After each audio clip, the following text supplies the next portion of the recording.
Hell of a thing. Another fight in the U.S. Capitol, at the Capitol. All right, let's put it up full mass. Before I get into it, I just want you to see the guys. So we have Kevin McCarthy in one corner, all right?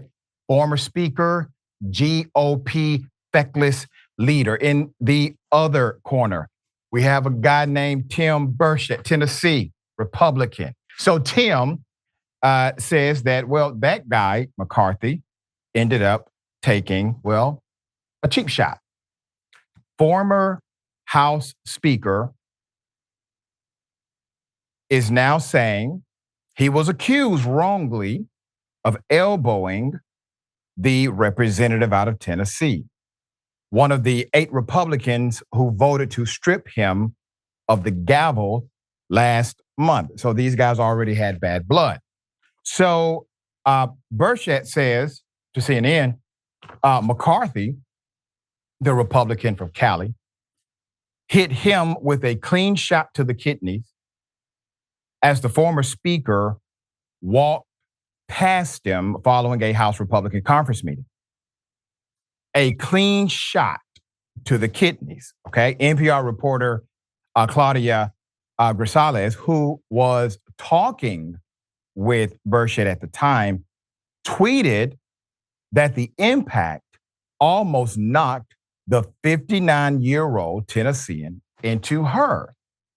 Put up the pictures again. McCarthy, sir, I didn't know you had it in you.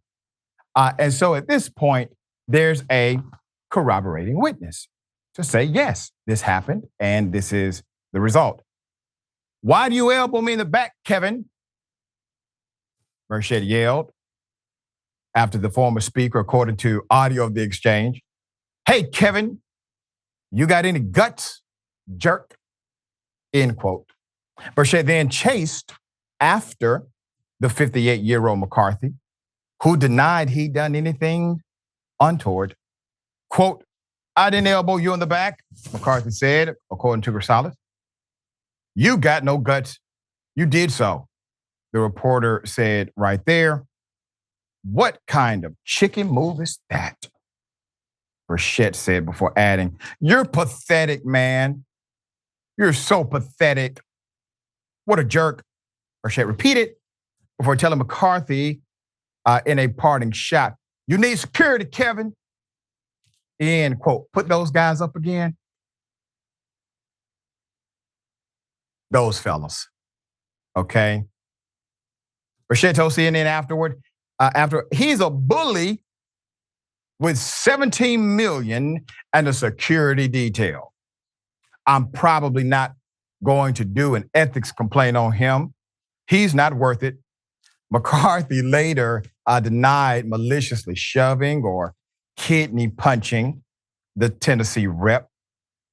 Quote, I guess our shoulders hit because Burchett ran up to me after I didn't know what he was talking about, McCarthy told reporters.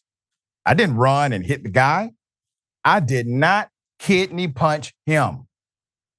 If I would hit somebody, they would know I hit them, McCarthy added. Put up the pictures again. Tough guys. Okay? When pressed about Burchett's claim that he was in pain, the former speaker exclaimed, oh, come on now. Burchett, 7 other Republicans, and 208 Democrats joined forces to declare the speakership vacant October 3rd. We covered it, triggering a 3-week fight for the gavel that was ultimately won by Representative Mike Johnson. On Tuesday afternoon, far-right Republican Matt Gaetz, Florida, who led the mutiny against McCarthy, filed a complaint to the House Committee on Ethics demanding an investigation. This is wild. McCarthy resorting to pushing people in the halls. What a weak, pathetic husk of a man, Gaetz wrote on X. Ironically, McCarthy alleged that Gaetz was motivated to oust him from the speakership because McCarthy refused to intervene in an ethics investigation revolving around the Florida rep gate has denied this. Representative Nancy Mace, South Carolina Republican, who also backed Gates' effort to dethrone McCarthy, ripped the former speaker for alleged roughhousing. Quote, Kevin, there is no place for a mean girl in the halls of Congress, Mace said on X. McCarthy panned Burchett, Gates, and Mace in an interview that aired on Sunday. So there is absolutely no place for roughhousing and fighting in the hallways of that sacred chamber. You have to reserve that for a Senate hearing. Here it is. Everybody knows this here. And the last time, him and I kind of had a back and forth. Appreciate your demeanor today. It's quite different. But after you left here, you got pretty excited about the keyboard. In fact, you tweeted at me 1, 2, 3, 4, 5 times. And let me read what the last one said. It said, greedy CEO who pretends like he's self-made. Sir, I wish you was in the truck with me when I was building my plumbing company. Myself and my wife was running the office because I sure remember working pretty hard and long hours. Pretends like he's self-made. What a clown. Fraud. Always has been, always will be. Quit the tough guy act in these Senate hearings. You know where to find me. Any place, anytime, cowboy. Sir, this is a time, this is a place. You want to run your mouth, we can be 2 consenting adults. We can finish it here. Okay, that's fine. Perfect. You want to do it now? I'd love to do it right now. Well, stand your butt up then. You stand your butt up. Oh, hold on. Big guy. Oh, stop it. Is that your solution? Hold it. No, sit down. Sit down. Okay. You know, you're a United States Senator. Sit down. Active. Oh, okay. Sit down, please. All right. Can I respond, Mr. Hold it. If we can, no, I have the mic. Said. I'm sorry. This is hold what it. he said. You'll have your time. Okay. Can I respond? Oh, no, you can't. This is a hearing. And God knows the American people have enough contempt for Congress. Let's not I don't make like it worse. thugs and bullies. And that's I don't like you because you just described yourself. That's right, ladies and gentlemen. The Republican senator was so outraged and so ready to fight that it took an 82-year-old progressive named Bernie Sanders, a U.S. senator, to stop it. All right. So this is becoming a theme. Obviously, they are upset at themselves because they are inadequate. What you are looking at is their collective frustration, not simply with others, but within themselves. These are Republicans and Republicans, not Republicans and Democrats. They are imploding. Here is the sad part. That's just silly and immature. This is the sad part. They are still competitive. They are still competitive. With this kind of imploding inside of a political party, with this level of dysfunction, with the lack of ideas for solutions, you would think that anyone who actually brings solution to the table would run away in a poll, an election, reputation. That's not what's happening. All right. Yasmin, thoughts?